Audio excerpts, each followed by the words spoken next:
Olá pessoal, meu nome é Daniel Barbosa e hoje nós vamos continuar o nosso livro A Vida Perfeita de São Boaventura.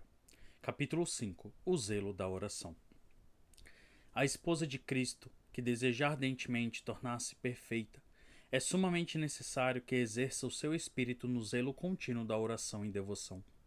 Porque o religioso indevoto e tíbio, que não pratica assiduamente a oração, não somente é miserável e inútil, mas diante de Deus traz uma alma morta em corpo vivo. A virtude da oração é tão eficaz que só ela vence as tentações e armadilhas do inimigo maligno, que é o único a impedir o voo da serva de Deus ao céu. Não é de admirar, sucumba muitas vezes miseravelmente às tentações quem não nutrir assiduamente o zelo da oração. Por isso diz Santo Isidoro: este é o remédio para quem sente o fogo das tentações dos vícios. Quantas vezes é tentado por algum vício, tantas vezes recorra à oração, porque a oração frequente rebate as impugnações dos vícios. A mesma coisa diz o Senhor no Evangelho: vigiai e orai, para não cairdes em tentação. Tanto é a virtude da oração devota que com ela o homem pode alcançar tudo e em qualquer tempo, no inverno e no verão, nos dias serenos e de chuva, de noite e de dia, nos dias de festa e nos dias úteis, na enfermidade e na saúde, na juventude e na velhice, estando o homem em pé, sentado ou andando, no coro ou fora do coro. Às vezes, mesmo numa hora de oração, ganha mais do que vale todo o mundo, porque, com módica oração devota, ganha o homem um reino dos céus. Para que, porém, saibas como deves orar e que qualidade de oração deve ter, informar-te-ei, na medida que o Senhor me inspirar, embora neste assunto eu mais careça de informações que tu. Sabe, pois, serva de Deus, que para uma perfeita oração 3 coisas te são necessárias. A primeira é que quando te entregues à oração, com o corpo e o coração levantado e com os sentidos fechados, reflitas sem ruído, com um coração amargurado e contrito, sobre todas as tuas misérias, isto é, sobre as presentes, passadas e futuras. Primeiro, portanto, deves solicitamente refletir quantos e quão graves pecados cometestes no decurso de toda a tua vida, quantos e quão grandes bens omitistes no mundo e na ordem, quantas e quão grandes graças de teu Criador perdestes. Também deves cogitar quão longe te afastastes de Deus pelo pecado, quando, pelo contrário, em algum tempo lhe estavas tão perto. Quão dissemelhante de Deus te tornastes, quando em algum tempo lhe estavas muito semelhante. Quão belas era algum tempo na alma, quando agora és muito feia e impura.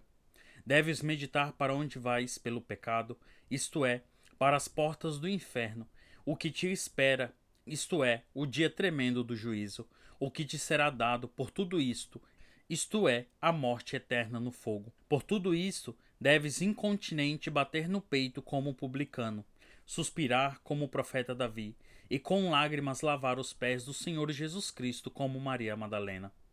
Nem deves impor medida às tuas lágrimas, porque sem medida ofendestes o teu amado Jesus.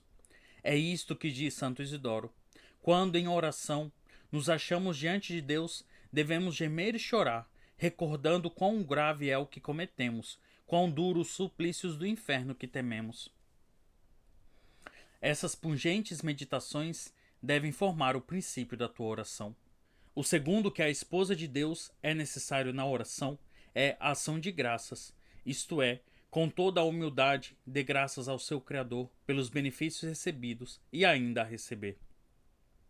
Isto aconselhou São Paulo apóstolo aos Colossenses no capítulo 4 da sua epístola, dizendo: perseverando na oração, velando nela com ação de graças. Não há nada que torne um homem tão digno das dádivas divinas como o contínuo agradecimento pelos dons recebidos. Por isso escreve Santo Agostinho a Aurélio: que de melhor poderíamos sentir no coração, manifestar com palavras e exprimir com a pena do que deu graças.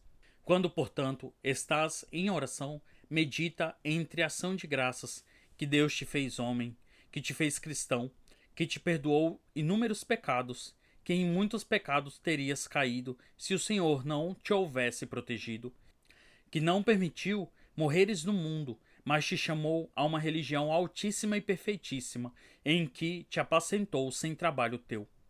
Medita que por ti se fez homem, foi circuncidado e batizado, por ti se tornou pobre e nu, humilde e desprezado.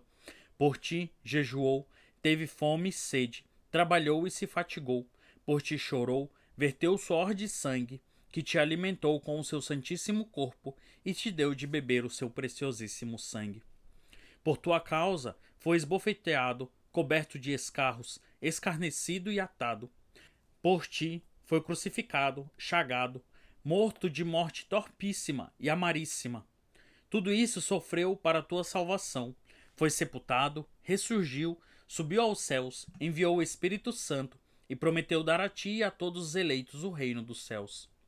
Tal ação de graças, feita na oração, é sobremodo útil, nem tem valor sem ela qualquer oração. Pois a ingratidão, como diz São Bernardo, é um vento ardente que seca a fonte da piedade, o orvalho da misericórdia e os rios da graça. O terceiro, que necessariamente se exige para uma oração perfeita, é que o teu espírito não pense durante a oração em outra coisa senão naquilo que oras. Seria muito inconveniente falar alguém a Deus com a boca e se ocupar com outra coisa no coração. Dirigir, por assim dizer, a metade do coração ao céu e reter a outra metade na terra. Semelhante oração jamais será atendida pelo Senhor. Por isso diz a interpretação delirando das palavras do Salmo: clamei de todo o meu coração. Atendei-me, Senhor. Um coração dividido não alcança coisa alguma. Deve, pois, a serva de Deus, no tempo da oração, afastar o seu coração de todos os cuidados exteriores, de todos os desejos mundanos e de todas as afeições carnais, dirigi-lo ao seu íntimo e levantar todo o coração e toda a alma somente àquele a quem dirige a sua oração. Este conselho te dá o teu esposo Jesus no Evangelho, dizendo: tu, porém, quando orares, entra no teu aposento e, cerrado a porta, ora ao teu Pai. Então terás entrado no teu aposento, quando tiveres encerrado no íntimo do teu coração todas as cogitações, todos os desejos, todas as tuas afeições. Então terás fechado a porta, quando tão diligentemente guardares o teu coração, que nenhuma cogitação fantástica te possa impedir na devoção. A oração, explica Santo Agostinho, é a direção da alma a Deus por um afeto devoto e humilde. Ouve, bem-aventurada Madre, ouve, serva de Jesus Cristo, e inclina o teu ouvido, ouvindo as palavras da minha boca. Não te deixes enganar, não te deixes iludir. Não percas o grande fruto da tua oração. Não percas a suavidade nem a doçura que deves aurir na oração. A oração é um manancial no qual, pela graça do Espírito Santo, se tira a doçura da fonte superabundante da Santíssima Trindade. Isto experimentou o devotíssimo profeta Davi, que diz: abri a minha boca e atraí o alento. Abri a minha boca, diz Santo Agostinho, orando, buscando, batendo, e atraí o alento, isto é, auri. Não te disse já o que é a oração? Ouve outra vez. A oração é a direção da alma a Deus. Queres saber como deves dirigir a tua alma a Deus? Atende. Quando oras, deve recolher-te toda e entrar no aposento do teu amado, e aí ficar a sós com ele, e esquecendo-te de todas as coisas exteriores, te deves elevar sobre ti mesma com todo o coração, com toda a tua alma, com todo o teu afeto, com todo o teu anelo, com toda a devoção. Nem deves afrouxar o teu espírito, mas ir ascendendo pelo ardor da devoção, até entrares no lugar do admirável tabernáculo, até a casa de Deus. Depois de teres visto aí, da melhor maneira possível, o teu dileto com os olhos do teu coração, depois de teres saboreado, do modo mais perfeito, quão suave é o Senhor e quão grande a multidão de sua doçura, atira-te nos seus braços, imprime-lhes ósculos de íntima devoção, para que, toda fora de ti, toda arrebatada ao céu, toda transformada em Cristo, não possas coibir o teu espírito, mas exclamas com o profeta Davi: a minha alma recusou consolar-se, lembrei-me de Deus e enchi-me de gozo.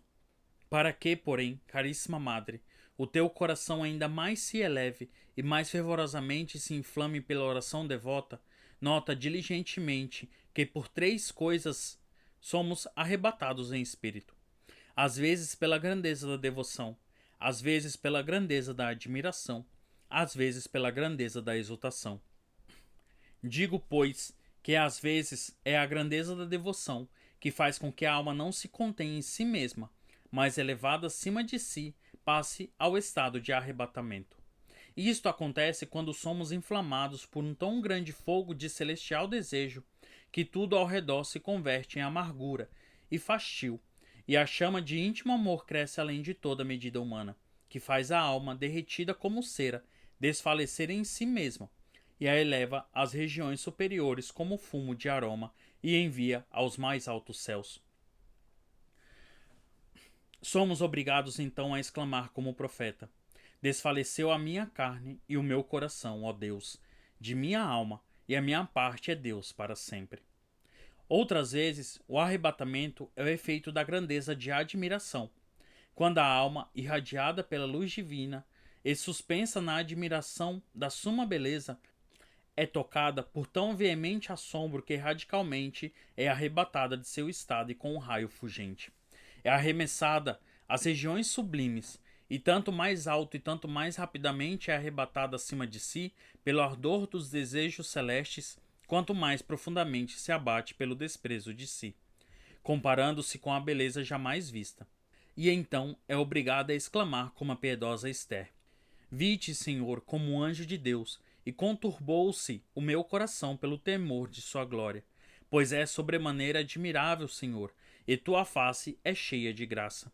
Às vezes, o arrebatamento é produzido pela abundância de exultação. Isto se dá quando a alma, tendo sorvido a plenitude dessa interna suavidade, e estando toda inebriada, se esquece por completo do que há e do que houve, e, arrebatada por um certo afeto superterreno, entra num estado de admirável felicidade. Nesse estado, vê-se forçada a exclamar e dizer com o profeta: quão diletos são os teus tabernáculos, Senhor da virtude! A minha alma desfalece ao desejar os adros do Senhor. O meu coração e a minha carne regozijaram-se no Deus vivo.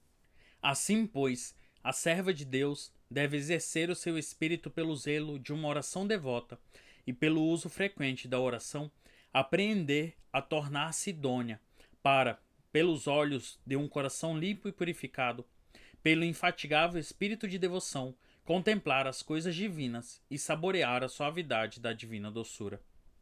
Porque não é conveniente que a alma, assinalada pela imagem de Deus, ornada com a semelhança de Deus, resgatada pelo sangue de Deus, feita para ser feliz, adeje em volta de coisas temporais, mas antes é mister suba acima dos querubins e voe sobre as asas dos ventos.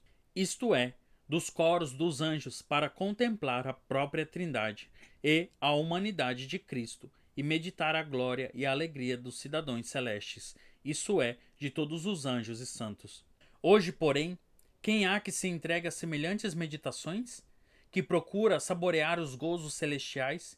Que com o coração e alma esteja nos céus? São poucos. Pelo que a certos religiosos bem se pode aplicar o que diz São Bernardo. Aqueles cuja tarefa devia consistir em penetrar com a sua devoção os céus, andar em espírito pelas mansões celestes, saudar os apóstolos e os coros dos profetas e admirar os triunfos dos mártires, deixando de lado tudo isso, entregam-se a uma torpe escravidão do corpo para obedecer à carne e satisfazer a gula e a sensualidade.